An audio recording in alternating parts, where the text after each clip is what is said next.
Okay, so now it comes out that Jerry Jones, owner of the Dallas Cowboys, in 1957, at 15 years old, he was standing in the crowd in Arkansas outside of a school where troops and police officers and people were blocking the entrance, not allowing 6 black children to integrate into those schools.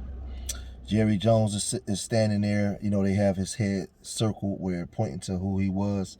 And he said that he went down there for curiosity reasons. He was curious as to see what was going on. We know that the governor of that time, Orville Furbus, he was staunchly against integration, and he was the one really going against the Little Rock Nine. We all remember Little Rock Nine and the images of that little girl going into the school, with the military presence. It's funny how white people can be part of these egregious acts that's happened to black people. And all they got to do is come out and say they apologize, or just say, hey, I was young. And black people will come on TV and say, hey, he was young. We have to forgive him. If this was an image of Jerry Jones in 1957 standing outside a Jewish synagogue, there would be no forgiveness. They will want retribution in blood. As black people, man, we are done, man. We're done. The history of what happened to us here in this country is so egregious. We've been beaten down and everything taken away from us, man, to the point where we don't even know we don't know whether we coming or going. And we allow these people to be our lawyers, our judges, our doctors, our everything. He went on to become a billionaire and owner of the Dallas Cowboys. And he would say that he went down there for curiosity, but I have a question for Jerry. You was living in Arkansas in 1957. How many black people was hung in 1957 in Arkansas? How many black people, was still going through that Jim Crow thought process? How many? It's like anybody could just do whatever they want to do to black people, say whatever they want to say to black people, and we just are powerless. We have no power to stop nothing. And you have black people come out and defend them. But these same black people that was on TV was castigating their own black person, was castigating Kyrie for what? Because he tweeted something? Kyrie gets no forgiveness. He gets called an idiot. He gets destroyed by his own people. But Jerry Jones took part in criminal activity. He stood out there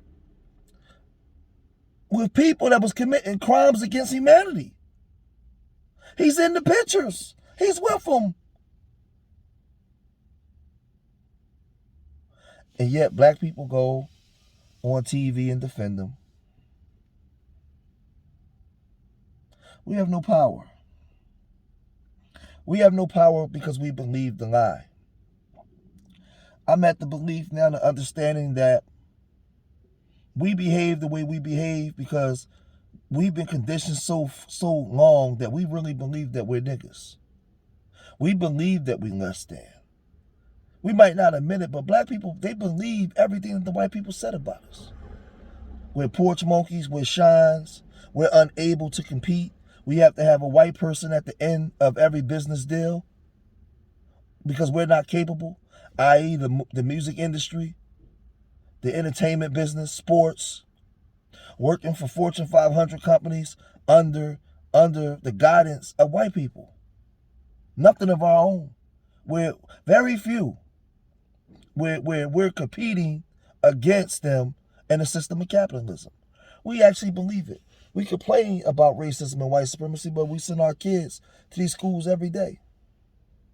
We complain about racism and white supremacy, but we allowing them to gentrify us right out of the communities that we've been living in for hundreds of years. The black church, the mosques, the Hebrew Israelites, the Moors, nobody brought up a remedy to stop gentrification Nobody brought up a remedy to help us renew our minds from the mental conditioning that they've done to us. Nothing. Absolutely nothing. Nothing. We just sit there waiting for them to come bail us out and them to come save us. And I know it's tight, but it's right. People don't want to hear it. You really believe that you are a nigga. You believe the lie. You believe what he said about you. And you show it. You show it in your actions every day. You show it. You show it in your everyday actions. It's unbelievable, man. We complain about Kyrie. We complain about Kanye. We complain about the Stephen A. Smiths and all these people out here that's the Stephen A. Smiths and the Shaqs and them that's out here samboing around. But in the communities that we live in, we won't even work with our neighbor. We won't even work with our people to bring about the change that we actually need. Because you believe you a nigga. You don't trust your brother. You don't trust your sister. You come on to YouTube spaces and social media and verbally crucify your own people before the world because you believe you a nigga. You will never admit it, but some of y'all will, because some of y'all saying y'all savages. But some of you so-called self-righteous people, you'll never admit it, but I gotta judge you by your actions. I gotta judge you by your actions. I gotta judge you by the things that you do and the stuff that you say. You comfortable with just going to work every day, getting a paycheck, and coming home to communities that's just destroyed. Kids killing each other, everything. But Jerry Jones can be in the picture. And because he owns the Dallas Cowboys, you'll forgive him. He's Jerry Jones. But you won't forgive Kyrie. You won't forgive your next door neighbor. You won't forgive your crack addicted uncle that stole your money. But you forgive Jerry Jones. He's from Arkansas. He's an 80-something-year-old man. That was their way of life, and it still is today. That way of life is still here today. When he dies, there's a whole other generation that thinks like him, that operates like him. They're your friends as long as they're your boss, as long as they're in control of you, as long as you're up under them. They're your friends. That's what they are. You guys have to figure out and be the change that you want to be. You won't forgive your brother or your sister, but you'll forgive Jerry Jones because you really believe that you are a nigga. You believe everything that they said about us. You show it in your actions every day. He's going to be forgiven and he's going to be celebrated. There's many. In closing, you had Joe Biden. He was best friends with Strom Thurmond. He was best friends with great friends with Alabama's governor. He has pictures with these people from the 60s all throughout the 70s. The Dixiecrats. And you voted for him.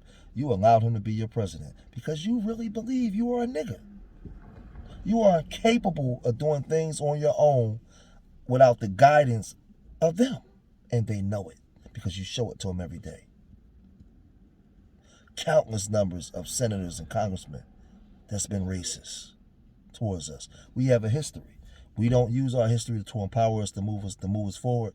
We use our history to weaken us and allow others to have power over us. That's how we use our history. Because you believe the lie. You believe that you are a nigga. So Jerry Jones is exposed, but nothing's going to happen because he's a powerful white man and you are afraid of him. And you won't speak up. So I'm going to cut this video short here. Make sure y'all like, subscribe, and share to the George Making Experience. And remember, stop believing in the lie. I love y'all till the next time. Peace.